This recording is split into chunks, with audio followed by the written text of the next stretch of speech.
Pembahasan pertama yaitu pengertian konseling psikoanalisis. Psikoanalisis merupakan suatu metode penyembuhan yang bersifat psikologis dengan cara-cara fisik. Menurut Aldito, psikoanalisis merupakan suatu pandangan baru tentang manusia, di mana ketidaksadaran memainkan peran sentral. Menurut Willis, pengertian psikoanalisis meliputi 3 aspek penting, yaitu yang pertama, sebagai metode penelitian proses-proses psikis, yang kedua, teknik untuk mengobati gangguan-gangguan psikis, yang ketiga, sebagai teori kepribadian. Nah, kalau menurut Freud, serta keunggulan psikoanalisis dalam konseling adalah sangat efektif untuk menyembuhkan klien atau pasien yang histeria, cemas, obsesi, neurosis.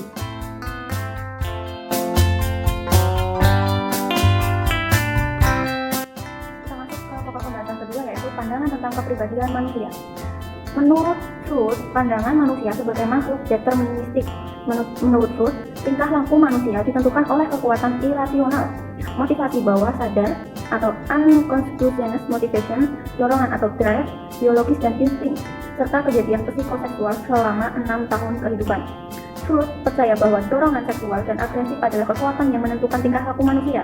Menurut teori psikoanalisis, konsep dasar manusia berputar sekitar psikis determinis dan unconscious mental process. Psikis determinis berarti bahwa fungsi mental atau kehidupan mental merupakan manifestasi logis yang secara terus-menerus dari hubungan kausatif antara keduanya. Next adalah teori topografi, merupakan teori psikoanalisis yang menjelaskan tentang kepribadian manusia yang terdiri dari subsistem. Alam kesadaran terbagi dalam 3 tingkatan. Yang pertama, alam sadar atau conscious atau CS, bagian yang berfungsi mengingat, menyadari, dan merasakan sesuatu secara sadar atau nyata. Yang kedua, alam prasadar atau preconscious, bagian kesadaran yang menyimpan ide, ingatan, dan perasaan, serta berfungsi mengantarkan ide, ingatan, dan perasaan tersebut ke alam sadar jika individu berusaha mengingatnya kembali. Yang ketiga, alam bawah sadar atau unconscious, bagian dari dunia kesadaran yang paling menentukan terbentuknya kepribadian individu.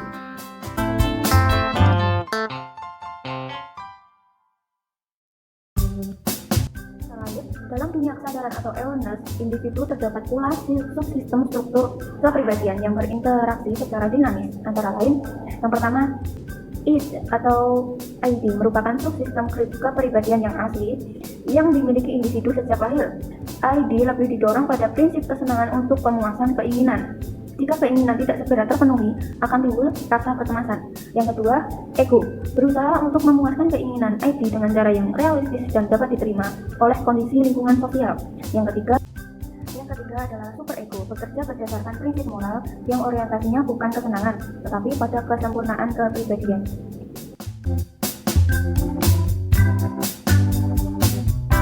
Tujuan utama konseling dalam pola pikir psikoanalisis adalah membuat kesadaran hal-hal yang tidak disadari.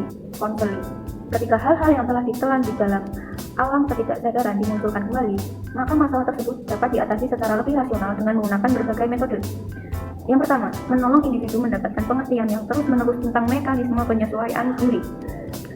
Yang kedua, membentuk kembali struktur kepribadian konseling dengan jalan mengembalikan hal-hal yang tidak disadari menjadi sadar kembali dengan menitik beratkan pada pemahaman dan pengalaman masa anak-anak, terutama usia 2-5 tahun, untuk ditata, didiskusikan, dianalisis, dan ditafsirkan sehingga kepribadian konseling bisa direkonstruksi kembali.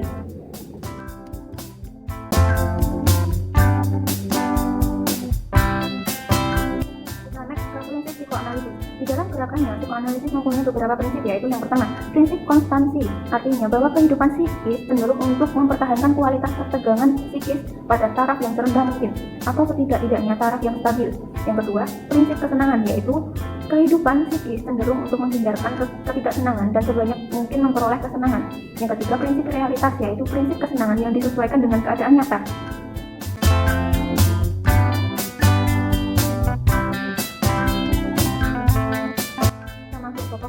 Keempat, yaitu teknik konseling psikoanalisis. Ada 6 teknik. Yang pertama adalah teknik analisis kepribadian.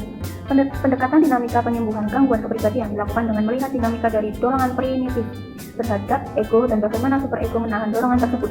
Yang kedua adalah hipnotis. Hipnotis bertujuan untuk mengeksplorasi dan memahami faktor ketidaksadaran yang menjadi penyebab masalah. Hipnotis telah banyak ditinggalkan karena tidak semua orang dapat diajak ke alam ketidaksadaran. Selain itu, hasil tidak bertahan lama karena setelah sadar penyebab masih tetap ada dan mengganggu.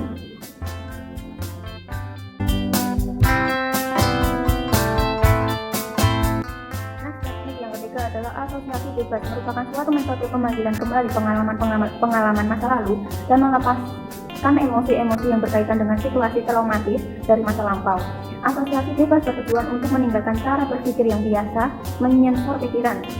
Dengan cara ini, ID diminta bicara, sedangkan ego dan superego tinggal diam. Teknik yang keempat adalah analisis resistansi, adalah melakukan analisis terhadap sistem resisten konseling. Resisten dapat berbentuk tingkah laku yang tidak memiliki komitmen pada pertemuan konseling, tidak menepati janji, menolak mengingat mimpi, menghalangi pikiran saat asosiasi bebas, dan bentuk-bentuk lainnya. Kelima adalah analisis transferensi. Transferensi terjadi ketika konseling memandang konselor seperti orang lain. Pada proses konseling, terkadang konseling mentransfer perasaan tentang orang yang penting baginya pada masa lalu kepada konselor. Next, yang keenam adalah interpretasi, merupakan pengembangan dari teknik asosiasi bebas. Terdapat 3 aspek yang diinterpretasikan, yaitu mimpi atau dreams, prakia, dan humor. Pada saat melakukan interpretasi, konselor membantu konseling memahami peristiwa dari masa lalu dan sekarang.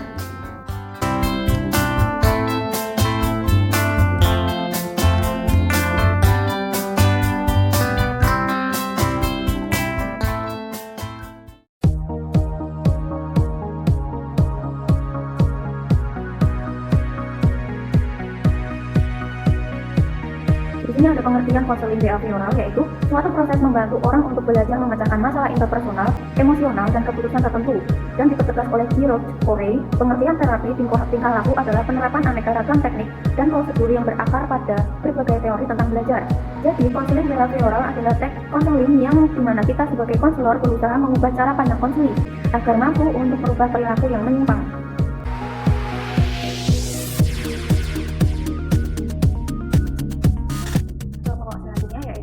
Sejarah konseling behavioral. Peristiwa penting dalam salah satu sejarah perkembangan behavioristik adalah dipublikasikannya tulisan seorang psikolog Inggris, yaitu H.J. Essex, tentang terapi behavioral pada tahun 1952. Di bawah pimpinan H.J. Essex, jurusan psikologi di Institut Psikiatri memiliki 2 bidang, yaitu bidang peneliti dan bidang pengajaran klinis.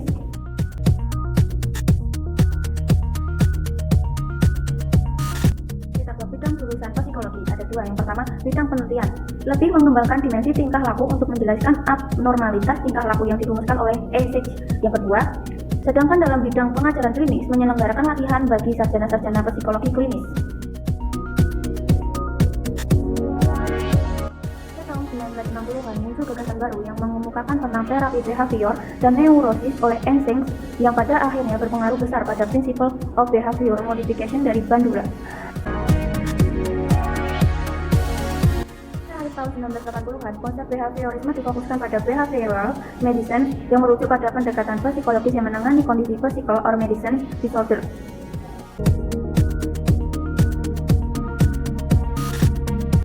Hakikat konseling behavioral. Bahwa hakikat konseling behavioral adalah upaya untuk membentuk perilaku melalui pembentukan kebiasaan yang berulang-ulang melalui stimulus yang dikondisikan sehingga perilaku tersebut dapat terbentuk dalam waktu yang ditentukan.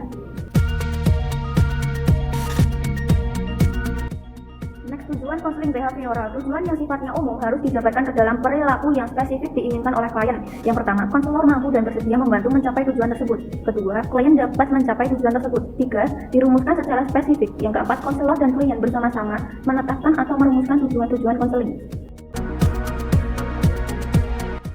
Konseling behavioral. Yang pertama, memodifikasi tingkah laku melalui pemberian penguatan. Kedua, mengurangi frekuensi berlangsungnya tingkah laku yang tidak diinginkan. Tiga, memberi penguatan terhadap suatu respon yang akan mengakibatkan terlambatnya kemunculan tingkah laku yang tidak diinginkan. Empat, mengkondisikan pengubahan tingkah laku melalui pemberian contoh atau model. Lima, merencanakan prosedur pemberian penguatan terhadap tingkah laku yang tidak diinginkan dengan sistem kontrak.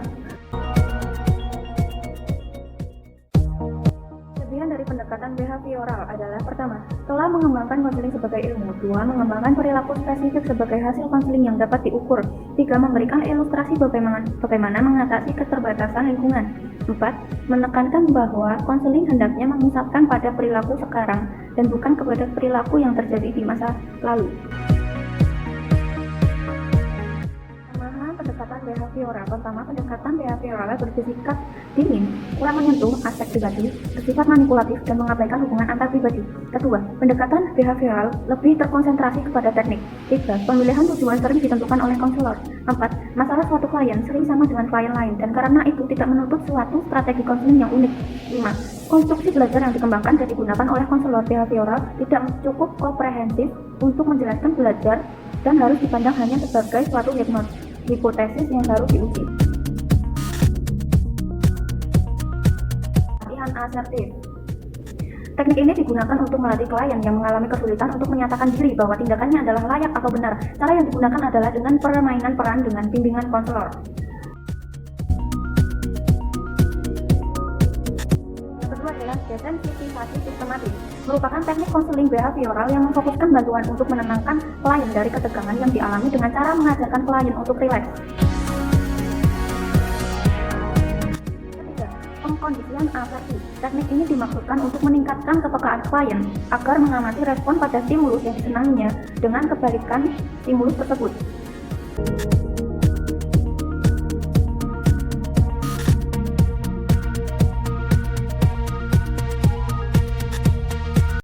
Yang keempat, pembentukan tingkah laku model. Dalam hal ini, konselor menunjukkan kepada klien tentang tingkah laku model. Dapat menggunakan model audio, model fisik, model hidup, atau lainnya yang teramati dan dipahami jenis tingkah laku yang hendak dicontoh.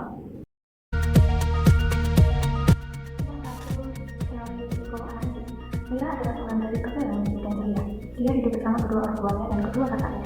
Namun, di usianya yang beranjak 6 tahun, ada kejadian yang membuatnya seringkali ketakutan, apalagi pada saat dekat dengan ayahnya. Karena dia sering melihat perlakuan ayahnya yang tidak selamat pada kedua kakaknya dan juga terlebih lagi pada ibunya. Karena kejadian itu, ada banyak rasa kecewa hingga membuatnya sering mengalami ketakutan yang berlebihan. Dia tidak menyangka sosok pria yang selama ini dia banggakan hanya dapat menyakiti seorang wanita. Karena rasa sakit yang timbul dalam hatinya mulai merasuk ke dalam jiwa dan menjadikan dia trauma atau ketakutan yang berlebihan di bawah alam sadar akan suatu hal. Semenjak kejadian itu, akhirnya Mira mulai menutup dirinya terlebih lagi pada seorang pria. Dan setiap ada pria yang mencoba mendekatinya, Mira selalu bersikap kuat dan seakan tidak peduli pada perasaan mereka. Karena masih sering terbayang-bayang akan masa lalu yang dialami oleh ibu dan kedua kakaknya, sehingga ia takut untuk menjalin hubungan dengan seorang pria dan lebih memilih untuk dekat dan menjalin hubungan dengan seorang wanita, karena dia merasa akan adanya kepuasan dan kenyamanan batin bila bersama seorang wanita. Dalam pandangan psikoanalisis yang menyebabkan seseorang sudah jelas pian adalah adanya trauma di masa lalu yang dalam perkembangan selanjutnya berpengaruh pada kepribadiannya, khususnya struktur kepribadian yang terdiri dari ID, ego, dan superego. ID yang merupakan komponen biologis yang berprinsip pada kesenangan, ego merupakan komponen psikologis yang berprinsip pada penyataan, dan superego memiliki fungsi dan mekanismenya sendiri.